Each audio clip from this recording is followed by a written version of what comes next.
Someone is out in the rain. Someone is calling your name. I had to stop, hit the brakes, look away, 'cause I've learned to let you go. Summer is over again. Suddenly I feel a change. Aquitania Porting, c'est une association qui a été créée en 2022 pour fédérer les 4 ports de commerce néo-aquitains que sont le port de Bayonne, le grand port maritime de Bordeaux, le port de Rochefort Tonnet-Charente et le grand port maritime de La Rochelle. Mais cette association, elle fédère aussi donc les 4 ports avec des partenaires institutionnels que sont la région Nouvelle-Aquitaine et la CCI Nouvelle-Aquitaine.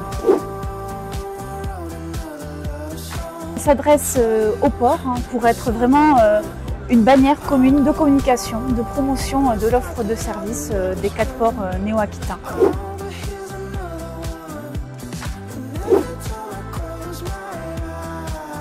Aujourd'hui, l'objectif pour les 4 ports de commerce de Nouvelle-Aquitaine était de venir faire connaître nos ports, nos services et notamment auprès d'entreprises qui sont situées dans des territoires éloignés de la mer, de l'océan, et pour nous leur montrer que c'est possible de travailler avec les ports pour leurs importations, les exportations, leur montrer qu'on était là en soutien de leurs projets industriels, leurs projets de développement, et aussi démontrer qu'on était capable de travailler pour les projets de demain, notamment avec le projet Aquitania Wind Energy, où on travaille déjà sur le développement de la filière pour l'éolien flottant qui va mobiliser toutes les entreprises de la région Nouvelle-Aquitaine.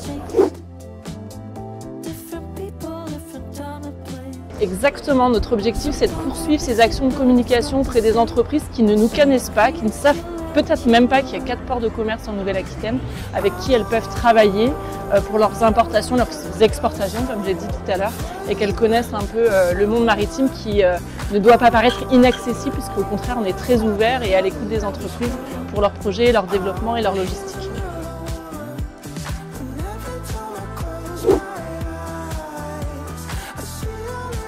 La première des opportunités, c'est d'être à quelques centaines de kilomètres, à 200, 150, 300 kilomètres de ports qui sont des lieux d'importation ou d'exportation. Donc les ports sont avant tout une chance d'optimiser sa logistique.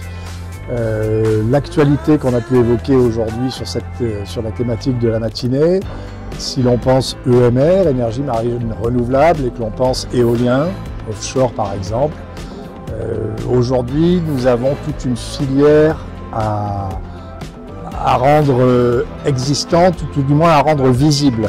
L'opportunité pour les entreprises de l'intérieur de la région Nouvelle-Aquitaine, c'est effectivement de faire savoir, de faire connaître leur savoir-faire à des organisations comme les nôtres, Union Maritime ou Cluster Maritime ou Aquitaine Blue Energy, afin que celles-ci viennent spontanément dire mais moi sur cette activité en particulier, qui peut être de la peinture, de la soudure, de l'électromécanique ou je ne sais quoi encore, j'ai des compétences, j'ai un savoir-faire, j'ai du personnel et j'ai surtout envie de me développer sur ces créneaux-là.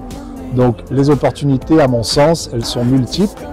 Et si j'en reviens simplement aux infrastructures portuaires ou aux entités portuaires, elles sont encore une fois le moyen de rendre plus performante sa logistique.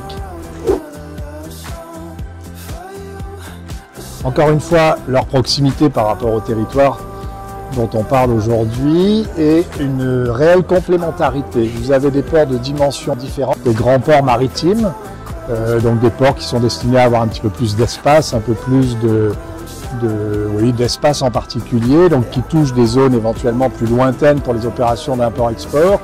Et puis vous avez aussi des ports plus de proximité, qui sont des ports un petit peu plus intérieurs, mais qui ont toute leur pertinence parce qu'il y a une souplesse, une agilité que l'on a peut-être, qui est, disons, différente sur un grand port.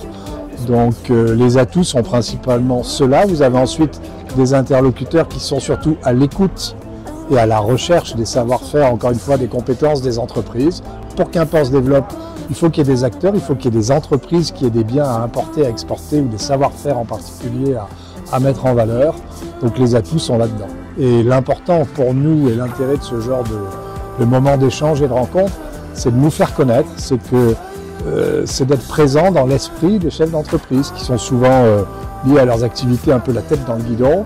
Eh bien aujourd'hui, on a décidé que les ports allaient venir pour rencontrer les savoir-faire et les compétences de la région.